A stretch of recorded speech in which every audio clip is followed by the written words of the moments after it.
Hello students, ഞാൻ ആഷിഖ്. നമ്മൾ ഇന്നിവിടെ ഡിസ്കസ് ചെയ്യാൻ പോകുന്നത് +2 ഫിസിക്സിലെ ഫസ്റ്റ് ചാപ്റ്റർ ആയ ഇലക്ട്രിക് ചാർജസ് ആൻഡ് ഫീൽഡ് ആണ്. അപ്പൊ നിങ്ങൾക്കറിയാം, ഇത് നിങ്ങളുടെ ആദ്യ ക്ലാസ് ആണ്. അപ്പോൾ ഫിസിക്സ് എന്ന സബ്ജക്റ്റിനെ കുറിച്ച് നിങ്ങൾ ഫസ്റ്റ് ഇയറിൽ നന്നായി മനസ്സിലാക്കി. നമ്മൾ 10th കഴിഞ്ഞ് +1 എത്തുമ്പോൾ ഫിസിക്സ് പഠനത്തിൽ ഉണ്ടാവുന്ന അപ്രോച്ചിൽ ഉണ്ടാവുന്ന ചേഞ്ച് നിങ്ങൾ മനസ്സിലാക്കി കഴിഞ്ഞു. ഇവിടെ നിങ്ങൾക്ക് +2 ഫിസിക്സിലും നിങ്ങളെ കാത്തിരിക്കുന്നത് കഴിഞ്ഞ വർഷത്തെ പോലെ തന്നെ 15 ചാപ്റ്ററുകളാണ്, 15 ചാപ്റ്റേഴ്സ്. അതിൽ ഓരോ ചാപ്റ്ററുകളും NCERT ടെക്സ്റ്റ് ബുക്കിൽ അറേഞ്ച് ചെയ്തിരിക്കുന്നത് വളരെ കൃത്യമായിട്ടാണ്. നിങ്ങൾ പഠിച്ചു വരുന്നതിന്റെ കോൺസെപ്റ്റ് ഡെവലപ്പ് ചെയ്യുന്നതിന്റെ അതേ ഓർഡറിൽ തന്നെയാണ് ഓരോ ചാപ്റ്ററുകളും അറേഞ്ച് ചെയ്തിരിക്കുന്നത്. ഇപ്പൊ ഇവിടെ നമുക്ക് ആദ്യ ചാപ്റ്റർ എന്ന് പറയുന്നത് ഇലക്ട്രിക് ചാർജസ് ആൻഡ് ഫീൽഡ് ആണ്. അതായത് ഫിസിക്സിലെ വളരെ പ്രധാനപ്പെട്ട ഒരു ബ്രാഞ്ച് ആണ് ഇലക്ട്രോസ്റ്റാറ്റിക്സ്.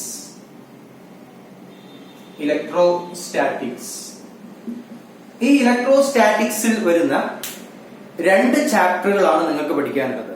അതിൽ ആദ്യ ചാപ്റ്റർ ആണ് ഇലക്ട്രിക് ചാർജസ് ആൻഡ് ഫീൽഡ്. അപ്പൊ എന്താണ് ഈ ഇലക്ട്രോസ്റ്റാറ്റിക്സ് എന്ന് മനസ്സിലാക്കണം. ഇലക്ട്രോസ്റ്റാറ്റിക്സ് എന്ന് പറഞ്ഞാൽ നമ്മൾ ഇവിടെ ഉള്ള ഈ ഒരു വേർഡ് നോക്കാം, സ്റ്റാറ്റിക്സ് ആണ്. നിങ്ങൾ പഠിച്ച ഒരു ബ്രാഞ്ച് ഓഫ് ഫിസിക്സ് ആണ് സ്റ്റാറ്റിക്സ്. സ്റ്റാറ്റിക്സ് പറയുന്നത് study of objects at rest ആണ്. റെസ്റ്റിലിരിക്കുന്ന വസ്തുക്കളെ കുറിച്ചുള്ള പഠനമാണ് സ്റ്റാറ്റിക്സ്. അപ്പൊ ഇലക്ട്രോസ്റ്റാറ്റിക്സ് എന്തായിരിക്കും? അതെ, ഇലക്ട്രിക് എന്നുള്ളത് ഉദ്ദേശിക്കുന്നത് ചാർജസ് ആണ്. അപ്പൊ ശരിക്കും ഇലക്ട്രോസ്റ്റാറ്റിക്സിൽ നമ്മൾ ഡീൽ ചെയ്യുന്നത് ചാർജുകളെ കുറിച്ചിട്ടുള്ള പഠനമാണ്. ആ ചാർജുകൾ എങ്ങനെ നിൽക്കുമ്പോഴുള്ളതാണ്? അതാണ് ഈ സ്റ്റാറ്റിക് എന്നുള്ള വാക്ക്, റെസ്റ്റിൽ നിൽക്കുമ്പോഴാണ്. അപ്പൊ ഇലക്ട്രോസ്റ്റാറ്റിക്സ് കൊണ്ട് ഉദ്ദേശിക്കുന്ന എത്രയേ ഉള്ളൂ. It is a branch of physics which deals the study about charges at rest. റെസ്റ്റിലിരിക്കുന്ന, നിശ്ചലാവസ്ഥയിലിരിക്കുന്ന ചാർജുകളുടെ പ്രോപ്പർട്ടീസ്, പ്രത്യേകതകളെ കുറിച്ച് പഠിക്കുന്ന ഫിസിക്സിന്റെ ബ്രാഞ്ചാണ് ഇലക്ട്രോസ്റ്റാറ്റിക്സ് എന്ന് പറയുന്നത്. ആ ഇലക്ട്രോസ്റ്റാറ്റിക്സിൽ 2 ചാപ്റ്റേഴ്സ് ആണ് നിങ്ങൾക്ക് പഠിക്കാനുള്ളത്. 2 ചാപ്റ്ററുകൾ. അതിൽ ആദ്യ ചാപ്റ്റർ ആണ് ഇലക്ട്രിക് ചാർജസ് ആൻഡ് ഫീൽഡ്സ് എന്ന് പറയുന്നത്. ഇവിടെ നമുക്ക് നോക്കാനുള്ളത് എന്താണ് ഒരു ഇലക്ട്രിക് ചാർജ്, ആ ഇലക്ട്രിക് ചാർജിന്റെ ഫീൽഡ് എന്താണ്, ആ ചാർജ് അല്ലെങ്കിൽ അതിന്റെ പ്രോപ്പർട്ടിയുമായി ബന്ധപ്പെട്ട് കിടക്കുന്ന നിയമങ്ങൾ, ചാർജുകൾ അനുസരിക്കുന്ന ലോസ്, നിയമങ്ങൾ എന്തൊക്കെയാണ് എന്നുള്ളതാണ് നമുക്ക് ഈ ഒരു ചാപ്റ്ററിൽ പഠിക്കാനുള്ളത്.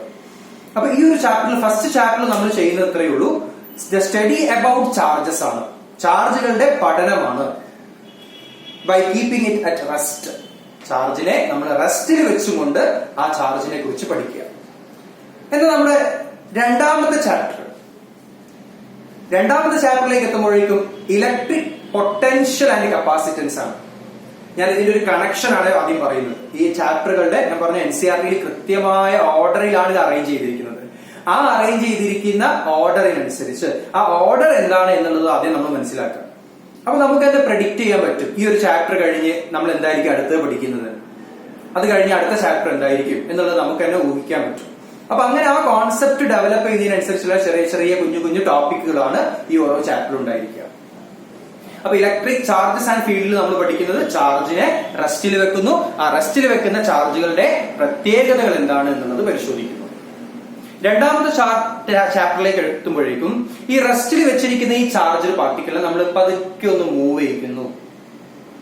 കണ്ടോ? ആ മൂവ് ചെയ്യിക്കണമെങ്കിൽ നമ്മൾ അതിനൊരു വർക്ക് കൊടുക്കണം, ഒരു പ്രവൃത്തി ചെയ്യണം. അതിനെയാണ് പൊട്ടൻഷ്യൽ എന്ന് പറയുന്നത്. അപ്പൊ ആദ്യ ചാപ്റ്ററിൽ ചാർജിനെ റെസ്റ്റിൽ വെച്ചു. രണ്ടാമത്തെ ചാപ്റ്ററിലേക്ക് എത്തുമ്പോഴേക്കും ഈ ചാർജിനെ നമ്മൾ മൂവ് ചെയ്യിക്കാൻ തുടങ്ങി. അപ്പൊ ഇങ്ങനെ ചാർജുകൾ മൂവ് ചെയ്യുന്നതിനാണ് നമ്മൾ ഇലക്ട്രിസിറ്റി എന്ന് പറയുന്നത്, വൈദ്യുതി എന്ന് പറയുന്നത്. ആ ഇലക്ട്രിസിറ്റിയാണ് മൂന്നാമത്തെ ചാപ്റ്റർ, അതാണ് കറണ്ട് ഇലക്ട്രിസിറ്റി. സോ നിങ്ങളുടെ 3rd ചാപ്റ്റർ ആണ് കറണ്ട് ഇലക്ട്രിസിറ്റി. അപ്പൊ ഒന്നാമത്തെ chapter electric charges and field, അവിടെ റെസ്റ്റില് വെക്കുന്ന ചാർജിനെ കുറിച്ച് നമ്മൾ പഠിക്കുന്നു. രണ്ടാമത്തെ ചാപ്റ്റർ ആണ് ഇലക്ട്രിക് പൊട്ടൻഷ്യൽ ആൻഡ് കപ്പാസിറ്റൻസ്. അവിടെ നമ്മൾ പഠിക്കുന്നതോ ഈ ചാർജിനെ എങ്ങനെ മൂവ് ചെയ്യിക്കാം. ഇനി 3rd ചാപ്റ്ററിലേക്ക് വരുമ്പോഴോ ഈ മൂവ് ചെയ്യുക, ചാർജ് മൂവ് ചെയ്യുമ്പോഴാണ് ഇലക്ട്രിക് കറണ്ട് പ്രൊഡ്യൂസ് ചെയ്യുന്നത്. അതാണ് 3rd ചാപ്റ്റർ കറണ്ട് ഇലക്ട്രിസിറ്റി. ഇനി ഫോർത്ത് ചാപ്റ്ററോ? ഇങ്ങനെ ഇലക്ട്രിസിറ്റി ഫ്ലോ ചെയ്യുമ്പോഴതാ വളരെ മനോഹരമായിട്ടുള്ള മറ്റൊരു ഫെനോമിനൻ നമ്മൾ അവിടെ കണ്ടെത്തുകയാണ്. ഒരു മാഗ്നറ്റിക് ഫീൽഡ് ക്രിയേറ്റ് ചെയ്യപ്പെടുന്നു. അപ്പൊ ഏതൊരു കണ്ടക്ടറിലൂടെയും കറണ്ട് ഫ്ലോ ചെയ്താൽ ആ കണ്ടക്ടറിന് ചുറ്റുമായിട്ട് ഒരു മാഗ്നറ്റിക് ഫീൽഡ് ക്രിയേറ്റ് ചെയ്യും. ക്രിസ്റ്റ്യൻ ഈസ്റ്റഡിന്റെ തിയറിയാണ്, നിങ്ങൾ ചെറിയ ക്ലാസ്സിൽ പഠിച്ചിട്ടുണ്ടാവും. അതാണ് നമ്മൾ അടുത്ത 4ാമത്തെ ചാപ്റ്റർ പഠിക്കുന്നത്. അതാണ് moving charges and electricity, magnetism. Moving charges and magnetism. Moving charges എന്ന് പറഞ്ഞാൽ ചാർജിനെ സഞ്ചരിക്കുക, ചലിപ്പിക്കുക. ആ ചലിക്കുന്ന സമയത്ത് അവരെ ഒരു മാഗ്നറ്റിക് ഫീൽഡ് ക്രിയേറ്റ് ചെയ്യുന്നു. അപ്പൊ നോക്കിയാൽ നിങ്ങൾ ഇതിന്റെ ഒരു കണക്ഷൻ കണ്ടോ? അങ്ങനെ ഈ മൂവിംഗ് ചാർജസ് ആൻഡ് മാഗ്നറ്റിസം, അപ്പൊ ഇലക്ട്രിസിറ്റിയും മാഗ്നറ്റിസവും തമ്മിലുള്ള റിലേഷൻഷിപ്പാണ് നമ്മൾ 4th ചാപ്റ്റർ പഠിക്കുന്നത്. അത് കഴിഞ്ഞ് 5ാമത്തെ ചാപ്റ്ററിലേക്ക് എത്തുമ്പോഴേക്കും പ്യുവർ മാഗ്നറ്റിസം, അതായത് ഇലക്ട്രിസിറ്റി മെല്ലെ മാറ്റി വെക്കുന്നു. എന്നിട്ട് മാഗ്നറ്റിസത്തെ കുറിച്ചും മാഗ്നറ്റിക് ബിഹേവിയറിനെ കുറിച്ചും മാഗ്നറ്റിക് ഫീൽഡുകളെ കുറിച്ചും നമ്മൾ പഠിക്കുന്നു. ഇനി അത് കഴിഞ്ഞ് നിങ്ങൾ 6ാമത്തെ ചാപ്റ്ററോ? ഇലക്ട്രോ മാഗ്നറ്റിക് ഇൻഡക്ഷൻ ആണ്. നമ്മൾ ഈ പറഞ്ഞതുപോലെ തന്നെ ഇലക്ട്രിസിറ്റി ഫ്ലോ ചെയ്യുന്ന സമയത്ത് നമ്മൾ പറഞ്ഞു ഒരു മാഗ്നറ്റിക് ഫീൽഡ് ഉണ്ടാവുന്നു. അപ്പൊ അതൊന്ന് നേരെ തിരിച്ചാലോചിക്കുകയാണ് അവിടെ ചെയ്യുന്നത്. അങ്ങനെയാണെങ്കിൽ മാഗ്നറ്റിക് ഫീൽഡിൽ നിന്ന് ഇലക്ട്രിസിറ്റി ഉണ്ടാക്കാൻ പറ്റുമോ? അതാണ് ഇലക്ട്രോ മാഗ്നറ്റിക് ഇൻഡക്ഷൻ. അങ്ങനെ ഇലക്ട്രിസിറ്റി ഉണ്ടാക്കാൻ പറ്റുമെന്ന് മനസ്സിലാക്കി നമ്മൾ പഠിച്ചിട്ടുണ്ട് ചെറിയ ക്ലാസ്സിൽ, മൈക്കിൾ ഫാരഡേയുടെ തിയറി. ഇങ്ങനെ ഓരോ ചാപ്റ്റർ എടുത്ത് നോക്കുകയാണെങ്കിലും ഒരു ക്രമമായിട്ട് വളരെ ഓർഡറിലാണ് NCERT അറേഞ്ച് ചെയ്തിരിക്കുന്നത്. അപ്പൊ നമ്മൾ അത് ഡെവലപ്പ് ചെയ്ത് വരുന്ന ആ ഒരു സ്റ്റേജസ് മനസ്സിലാക്കണം. അപ്പൊ ഞാനത് കൂടുതലായിട്ട് നമുക്ക് ഇനി വരും ക്ലാസ്സുകളിൽ പറയാം. അപ്പൊ ഏതായാലും ഒരു ഐഡിയ നിങ്ങൾക്ക് ഉണ്ടായി എന്ന് വിചാരിക്കുന്നു. ഇവിടെ നമ്മൾ +1 ഫിസിക്സിൽ നിന്നും കുറച്ചും കൂടി ഡിഫറെന്റ് ആയിട്ട് കുറെ കൂടി കണക്റ്റഡ് ആയിട്ടുള്ള വളരെ റിലേറ്റഡ് ആയിട്ടുള്ള കോൺസെപ്റ്റുകളാണ് നമ്മൾ ഇവിടെ ഡിസ്കസ് ചെയ്യുന്നത്. നമുക്കതിലെ 1ാമത്തെ ചാപ്റ്ററിലേക്ക് നമുക്ക് ഒന്ന് കടക്കാം. ചാപ്റ്റർ പേര് ഇതാണ്, ഇലക്ട്രിക് ചാർജസ് ആൻഡ് ഫീൽഡ്സ്. ഇവിടെ നമ്മൾ ആദ്യമായിട്ട് മനസ്സിലാക്കേണ്ട ഒരു വേർഡ് മറ്റൊന്നുമല്ല, ചാർജസ് തന്നെയാണ്. എന്താണ് ചാർജ്? ഈ ചാർജുകളെ കുറിച്ച് പഠിക്കുന്നതിന് അതിനെ കുറിച്ചുള്ള ഒരു പഠനം തന്നെ ഫിസിക്സിലുണ്ട്. ആ ചാർജുകളെ റെസ്റ്റിൽ വെച്ചുകൊണ്ട് പഠിക്കാം. ആ ഒരു ബ്രാഞ്ച് ഓഫ് ഫിസിക്സിനെ നമ്മൾ വിളിക്കുന്ന പേരാണ് ഇലക്ട്രോസ്റ്റാറ്റിക്സ്. അപ്പൊ ആദ്യം നിങ്ങൾ നോട്ട് ചെയ്ത് വെക്കേണ്ട കാര്യം ഇതാണ്, എന്താണ് electrostatics?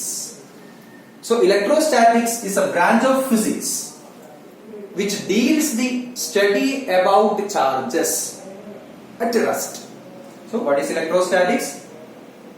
It is a branch of physics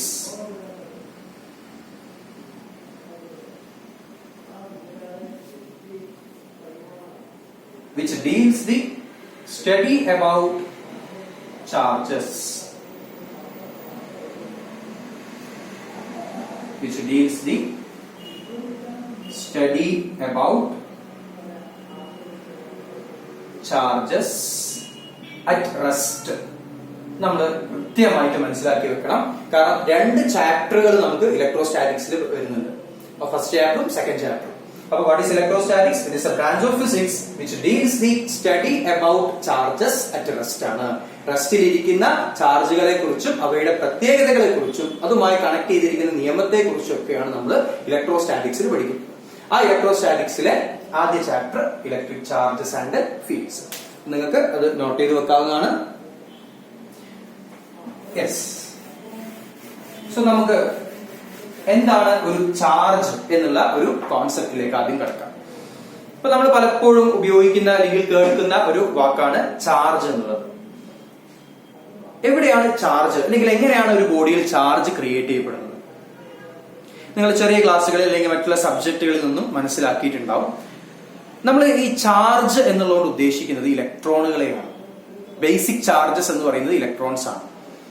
അപ്പൊ നമ്മൾ എന്നൊരു ബോഡി, ഇപ്പൊ ഹ്യൂമൻ ബീങ് എന്നൊരു ബോഡി, നമുക്കറിയാം നമ്മളൊരു ന്യൂട്രൽ ആയിട്ടുള്ള ഒരു ബോഡിയാണ് അല്ലെ. നമുക്ക് പോസിറ്റീവ് ചാർജോ നെഗറ്റീവ് ചാർജോ ഒന്നുമില്ല. അപ്പൊ എങ്ങനെയാണ് ഒരു ബോഡിയെ നമ്മൾ ചാർജ് ഉള്ള ബോഡിയാക്കി മാറ്റുക? നമ്മുടെ ബോഡിയിൽ എന്തുകൊണ്ടാണ് ചാർജ് ഇല്ലാത്തത്? അത് ആലോചിച്ചാൽ മതി. അപ്പൊ നമുക്ക് അതിന്റെ ഉത്തരം കിട്ടും.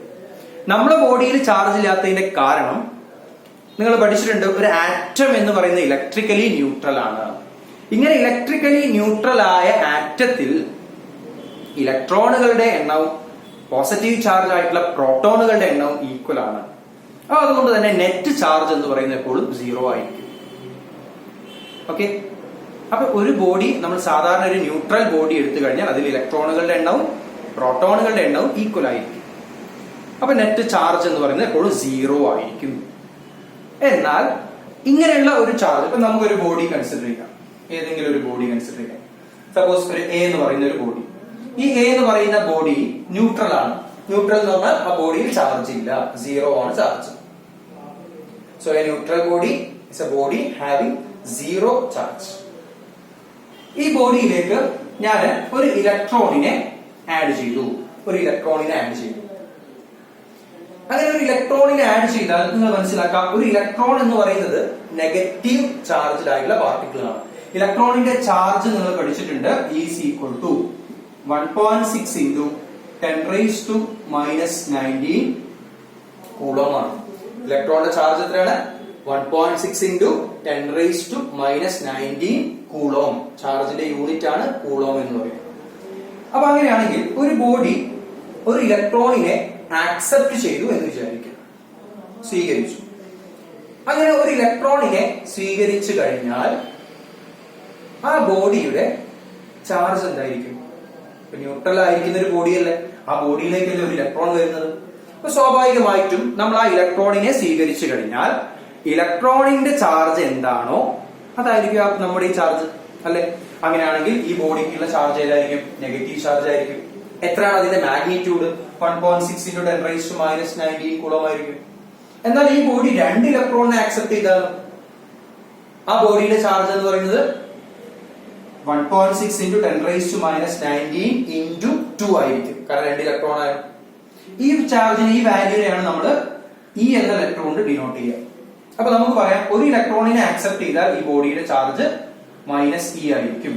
നേച്ചർ ആണ് നെഗറ്റീവ് എന്ന് പറയുന്നത്. 2 ഇലക്ട്രോണിനെയാണ് ആക്സെപ്റ്റ് ചെയ്തതെങ്കിൽ ഈ ബോഡിയുടെ ചാർജ് 2e ആയിരിക്കും. അപ്പൊ ഇപ്പൊ ന്യൂട്രൽ ആയ ഒരു ബോഡിയിൽ ചാർജ് വന്നു. എങ്ങനെ വന്നു? ആ ബോഡി ഇലക്ട്രോണിനെ ആക്സെപ്റ്റ് ചെയ്തപ്പോൾ. അപ്പൊ ചാർജ് ഡെവലപ്പ് ചെയ്യാനുള്ള ഒരു മാർഗം എന്ന് പറയുന്നത് എന്താ? ഇലക്ട്രോണിനെ ആക്സെപ്റ്റ് ചെയ്യുക എന്നുള്ളതാണ്. ഇലക്ട്രോണിനെ ആക്സെപ്റ്റ് ചെയ്താൽ ഏത് ചാർജ് കിട്ടും? എന്താ സംശയം? ഇലക്ട്രോണിന്റെ ചാർജ് തന്നെ. ഇലക്ട്രോണിന്റെ ചാർജ് എന്താ? നെഗറ്റീവ് ആണ്. ഇനി നേരെ തിരിച്ചാലോചിക്കുക. ഇതേ ഇലക്ട്രോൺ ന്യൂട്രൽ ആയ ഒരു ബോഡിയിൽ നിന്ന് ഒരു ഇലക്ട്രോൺ ലൂസ് ചെയ്തു, നഷ്ടപ്പെട്ടു. അപ്പോഴെന്താ സംഭവിക്കുക? ഇപ്പൊ നമ്മൾ പറഞ്ഞ ആദ്യ പോയിന്റ് പറഞ്ഞു, ഒരു ബോഡിക്ക് നെഗറ്റീവ് ചാർജ് കിട്ടണമെങ്കിൽ ആ ബോഡി ഒരു ഇലക്ട്രോൺ ആക്സെപ്റ്റ് ചെയ്താൽ മതി. അല്ലെങ്കിൽ 2 ഇലക്ട്രോൺ ആക്സെപ്റ്റ് ചെയ്യുക, 3 ഇലക്ട്രോൺ ആക്സെപ്റ്റ് ചെയ്യുക. ഇലക്ട്രോണുകളെ ആക്സെപ്റ്റ് ചെയ്താൽ നെഗറ്റീവ് ചാർജ് കിട്ടും. ഇനി അങ്ങനെയാണെങ്കിൽ ഈ ഇലക്ട്രോണിനെ വിട്ടുകൊടുത്താലും, ഇപ്പൊ നമ്മൾ നേരത്തെ പറഞ്ഞതുപോലെ തന്നെ ന്യൂട്രൽ ബോഡി എടുത്തു, എ എന്ന് പറയുന്ന ന്യൂട്രൽ ബോഡി എടുത്തു. അപ്പൊ ഇതിന് ചാർജ് 0 ആണ്. ചാർജ് 0 ആവുന്നതിന്റെ കാരണം പ്രോട്ടോണുകളുടെ എണ്ണവും ഇലക്ട്രോണുകളുടെ എണ്ണവും ഈക്വൽ ആയതുകൊണ്ടാണ്, അല്ലെ? അങ്ങനെയാണ്. ഇപ്പൊ സപ്പോസ് നമുക്കൊരു എക്സാമ്പിൾ ആയിട്ട് എടുക്കാം. ഇത് ന്യൂട്രൽ ബോഡി ആണെന്ന് നമ്മൾ പറഞ്ഞു കഴിഞ്ഞു. ഈ ബോഡിയിൽ ഒരു 10 ഇലക്ട്രോൺ ഉണ്ട്, 10 പ്രോട്ടോൺ ഉണ്ട്. വെറുതെ ഒരു എക്സാമ്പിൾ ആയിട്ട് നിങ്ങൾ പഠിച്ചിട്ടുണ്ട്, ഇലക്ട്രോണിന്റെ ചാർജും പ്രോട്ടോണിന്റെ ചാർജും ഈക്വൽ ആണ്. അതായത് മാഗ്നിറ്റ്യൂഡ് രണ്ടുപേരുടെ ഈക്വൽ ആണ്. ഇലക്ട്രോണിന്റെ ചാർജ് 1.6 into 10⁻⁻19 കൂളമാണ്. എന്നാൽ ഒരു പ്രോട്ടോണിന്റെ ചാർജ് എത്രയാണ്? പ്രോട്ടോണിന്റെ ചാർജും 1.6 into 10⁻⁻19 കൂളം തന്നെയാണ്. പക്ഷെ വ്യത്യാസം, ഇലക്ട്രോണിന്റെ ചാർജ് നെഗറ്റീവ് ആണ്, പ്രോട്ടോണിന്റെ ചാർജ് പോസിറ്റീവ് ആണ് എന്നുള്ളത് മാത്രമാണ്. അതുകൊണ്ടാണ് ഒരു ഇലക്ട്രോണും ഒരു പ്രോട്ടോണും ഉണ്ടാവുമ്പോൾ രണ്ടും കൂടി ആഡ് ചെയ്ത് നോക്ക്, 0 ആയിരിക്കും. അപ്പൊ 10 ഇലക്ട്രോൺ ഉണ്ടെങ്കിൽ 10 into 1.6 into 10⁻⁻19 കൂളം. അതുപോലെ 10 പ്രോട്ടോൺ ഉണ്ടെങ്കിലോ 10 into 1.6 into 10⁻⁻19 കൂളം. രണ്ടിന്റെയും അളവ് തുല്യമാണ്, പക്ഷെ ഒന്ന് നെഗറ്റീവ് മറ്റൊന്ന് പോസിറ്റീവ് ആണ്. അപ്പൊ ആകെ ചാർജ് എന്ന് പറയുന്നത് എന്തായിരിക്കും? 0. So the net charge will be 0. It is due to the number of protons and the number of electrons are equal in a body or equal in atom. ഒരു ആറ്റത്തിൽ അത് രണ്ടും തുല്യമായതുകൊണ്ടാണ്. അപ്പൊ ഇവിടെ നോക്കുക നിങ്ങൾ, ഇലക്ട്രോണുകളുടെയും പ്രോട്ടോണുകളുടെയും എണ്ണം തുല്യമായതുകൊണ്ട് തന്നെ നെറ്റ് ചാർജ് എന്ന് പറയുന്നത് എത്രയായിരിക്കും? So the net charge is equal to 0 ആണ്. സപ്പോസ് ഈ ബോഡിയിൽ നിന്ന് ഒരു ഇലക്ട്രോൺ പുറത്തു പോയി എന്ന് വിചാരിക്കാം, ലൂസ് ചെയ്തു, നഷ്ടപ്പെട്ടു. Body lose an electron. എന്താ സംഭവിക്കുക? ഒന്ന് ആലോചിച്ച് നോക്കൂ. അതെ, ഇവിടെ നമ്മൾ ഒരു ഇലക്ട്രോൺ ലൂസ് ചെയ്താൽ ഈ ബോഡിയിൽ 10 ഇലക്ട്രോൺ ഉള്ള സ്ഥാനത്ത് 10 ഇലക്ട്രോൺസ് ഉള്ള സ്പേസിന് it reduced to 9 electron, 9 electron ആയിട്ട് മാറി. ഇനി നമ്മളിവിടെ നെറ്റ് ചാർജ് നോക്കാം. നെറ്റ് ചാർജ് നോക്കുമ്പോൾ 9 ഇലക്ട്രോണുകളുടെ ചാർജ് പ്ലസ് 10 പ്രോട്ടോണുകളുടെ ചാർജ്. അപ്പൊ നമുക്കറിയാം അളവിൽ കൂടുതലുള്ളത് പ്രോട്ടോൺ ആണ്. മാത്രമല്ല പ്രോട്ടോണിന്റെ ചാർജ് പോസിറ്റീവുമാണ്. അങ്ങനെയാണെങ്കിൽ ഈ പ്രോട്ടോണിന്റെ ചാർജ് ആയിരിക്കൂലേ നെറ്റ് ചാർജിൽ വരിക? കാരണം ഇലക്ട്രോണിന്റെ അളവ് കുറവാണ്, പ്രോട്ടോണിന്റെ ചാർജിന്റെ വാല്യൂ കൂടുതലാണ്. അപ്പൊ അങ്ങനെയാണെങ്കിൽ 9 ഇലക്ട്രോണും 10 പ്രോട്ടോണും നമ്മൾ ആഡ് ചെയ്ത് കഴിഞ്ഞാൽ റിസൾട്ടിൽ ഉണ്ടാവുക ഒരു പ്രോട്ടോണിന്റെ ചാർജാണ് ബാക്കി, അല്ലെ? കാരണം 9 ഇലക്ട്രോണിന്റെ ചാർജ് 9 പ്രോട്ടോണിന്റെ ചാർജുമായിട്ട് ന്യൂട്രലൈസ് ചെയ്തു പോകും, ക്യാൻസൽ ആയി പോകും. അപ്പൊ ബാക്കി ഉണ്ടാകുന്ന ചാർജ് എന്ന് പറയുന്നത് ഒരു പ്രോട്ടോണിന്റെ ചാർജാണ്. ഒരു പ്രോട്ടോണിന്റെ ചാർജ് നമ്മളിവിടെ പറഞ്ഞു 1.6 × 10⁻⁹ കൂളമാണ്. അതിന്റെ വാല്യൂ E ആണെന്ന് നമ്മൾ പഠിച്ചു. അത് പോസിറ്റീവ് ചാർജ് ആയതുകൊണ്ട് പ്ലസ് E എന്ന് കൊടുക്കാം. അപ്പൊ ആ ബോഡിയുടെ ചാർജ് ഏതായി? പോസിറ്റീവ് ചാർജ് ആയി. അപ്പൊ നമുക്ക് രണ്ട് ചാർജ്, നെഗറ്റീവ് ചാർജും ഒരു ബോഡിക്ക് പോസിറ്റീവ് ചാർജും എങ്ങനെ കിട്ടുന്നു എന്നുള്ളതാണ് നമ്മൾ ആദ്യം ഡിസ്കസ് ചെയ്തത്. ഒരു ബോഡിക്ക് നെഗറ്റീവ് ചാർജ് കിട്ടണമെങ്കിൽ the body should be accept an electron, accept electrons, ഇലക്ട്രോൺസിനെ ആക്സെപ്റ്റ് ചെയ്യണം. If a body gets positive charge, then the body should be lose an electron. ആ ബോഡിക്ക് പോസിറ്റീവ് ചാർജ് കിട്ടിയിട്ടുണ്ടെങ്കിൽ ഉറപ്പാണ് ആ ബോഡി എന്ത് ചെയ്തിട്ടുണ്ടാവും? ഇലക്ട്രോണിനെ ലൂസ് ചെയ്തിട്ടുണ്ടാവും. ഇതാണ് നമ്മുടെ ഈ ഒരു ചാപ്റ്ററിന്റെ ബേസിക് ആയിട്ട് നമ്മൾ മനസ്സിലാക്കേണ്ട ഫസ്റ്റ് പോയിന്റ്. ഒരു ബോഡിയിൽ എപ്പോഴാണ് നെഗറ്റീവ് ചാർജ് ഉണ്ടാകുന്നത്, എപ്പോഴാണ് പോസിറ്റീവ് ചാർജ് ഉണ്ടാകുന്നത്? അപ്പൊ നമുക്ക് അതിനെ കൺക്ലൂഡ് ചെയ്ത് ഇങ്ങനെ പറയാം: if A body accept an electron, the body gets negative charge. If a body lose an electron, it gets negative charge. ഇലക്ട്രോണിനെ ആക്സെപ്റ്റ് ചെയ്താൽ നെഗറ്റീവ് ചാർജ് കിട്ടുന്നു, ഇലക്ട്രോണിനെ ലൂസ് ചെയ്താലോ പോസിറ്റീവ് ചാർജും കിട്ടുന്നു. ക്ലിയർ ആണല്ലോ? അപ്പൊ ഒരു ന്യൂട്രൽ ബോഡി ഇലക്ട്രോൺ ആക്സെപ്റ്റ് ചെയ്യുകയോ ഇലക്ട്രോൺ റിലീസ് ചെയ്യുകയോ ചെയ്യുമ്പോൾ ആ ബോഡിയിൽ എന്ത് ചാർജ് ഡെവലപ്പ് ചെയ്യുന്നു എന്ന് നമുക്ക് പറയാം. അപ്പൊ ആദ്യത്തെ പോയിന്റ് നമ്മൾ പഠിച്ചു കഴിഞ്ഞു. How to create charge in a neutral body. How to create charge in a neutral body. ഒരു ന്യൂട്രൽ ബോഡിയിൽ എങ്ങനെയാണ് ചാർജിനെ ക്രിയേറ്റ് ചെയ്യുന്നത് അതാണ് നമ്മളിപ്പോ പറഞ്ഞത്. If the body accept electrons, the body gets negative charge. If the body release electrons, the body gets positive charge. ഈ ഒരു കോൺസെപ്റ്റ്, ഈ ഒരു ഐഡിയ നമ്മുടെ മനസ്സിൽ വെക്കുക. അത് നമ്മൾ കൃത്യമായിട്ട് സൂക്ഷിച്ചു വെച്ചോളാം. കാരണം അടുത്ത ടോപ്പിക്കിലേക്ക് നമ്മൾ ഇനി മെല്ലെ കിടക്കുകയാണ്. ആ ടോപ്പിക്കുകളിൽ നമുക്ക് ഡിസ്കസ് ചെയ്യേണ്ടതും ഇത് തന്നെയാണ്.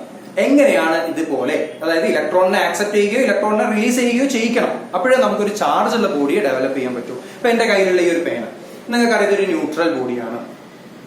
മാത്രമല്ല ഇത് ഇൻസുലേറ്ററും കൂടിയാണ്. ഇൻസുലേറ്ററും അതുപോലെ തന്നെ കണ്ടക്ടറും നിങ്ങൾ പഠിച്ചിട്ടുണ്ട്. വളരെ ബേസിക് ആയിട്ട് അറിയുന്ന കാര്യങ്ങളാണ്. കണ്ടക്ടേഴ്സ് ആരാണ്? Conductors are the material which allow the passage of electricity. ഇലക്ട്രിസിറ്റിയെ കടത്തിവിടുന്നവരാണ് കണ്ടക്ടേഴ്സ്. ഇൻസുലേറ്ററോ ഇലക്ട്രോണിനെ കടത്തിവിടാത്തവരാണ്. അപ്പൊ ഇങ്ങനെ ഇപ്പൊ ഇൻസുലേറ്റർ ആയിട്ടുള്ള ഒരു ന്യൂട്രൽ ബോഡി. അപ്പൊ ഈ ബോഡിക്ക് രണ്ട് പ്രത്യേകതകൾ നമുക്ക് ഇവിടെ പറയാം. ഒന്ന്, ഇത് ന്യൂട്രൽ ആണ്. മാത്രമല്ല ഈ ബോഡിയുടെ ഇതൊരു ഇൻസുലേറ്ററും കൂടിയാണ്. എന്നാൽ ഇങ്ങനെയുള്ള ഒരു ബോഡിയെ വേണമെങ്കിലും നമുക്ക് എന്ത് ചെയ്യാം? ഇൻസുലേറ്റർ ആയിരിക്കുന്ന ബോഡിയെ പോലും, ഇലക്ട്രിസിറ്റി കടത്തിവിടാത്ത ബോഡിയെ പോലും നമുക്ക് ചാർജുള്ള വസ്തുക്കളാക്കി മാറ്റാൻ സാധിക്കും. അതായത് ചാർജുള്ള ബോഡിയാക്കി നമുക്ക് മാറ്റാൻ പറ്റും എന്നാണ് നമ്മൾ നോക്കുന്നത്. എങ്ങനെ അത് ചെയ്യാം? അതായത് ഒരു ബോഡിയിൽ എങ്ങനെയൊക്കെ നമുക്ക് ചാർജുകളെ ക്രിയേറ്റ് ചെയ്യാം. അപ്പൊ ഏത് മെത്തേഡിൽ വേണമെങ്കിൽ നമുക്ക് നോക്കാം. ഇപ്പൊ ഈ ചാപ്റ്ററിൽ നിങ്ങൾക്ക് 3 മെത്തേഡുകളാണ് പഠിക്കാനുള്ളത്. ഒരു ബോഡിയിൽ ചാർജ് ഡെവലപ്പ് ചെയ്യാനുള്ള 3 മെത്തേഡ്. ഈ 3 മെത്തേഡിലൊക്കെ ആണെങ്കിൽ പോലും ബേസിക് ആയിട്ടുള്ള പ്രിൻസിപ്പിൾ ആണ് ഞാനിവിടെ ആദ്യം പറഞ്ഞത്. ഒന്നെങ്കിൽ ഇലക്ട്രോണിനെ ആക്സെപ്റ്റ് ചെയ്യുക, അല്ലെങ്കിൽ ഇലക്ട്രോണിനെ റിലീസ് ചെയ്യുക. ഈ ഒരു മെത്തേഡിലൂടെയാണ് അധിക ബോഡികളിലും ചാർജുകൾ ഡെവലപ്പ് ചെയ്യുന്നത്.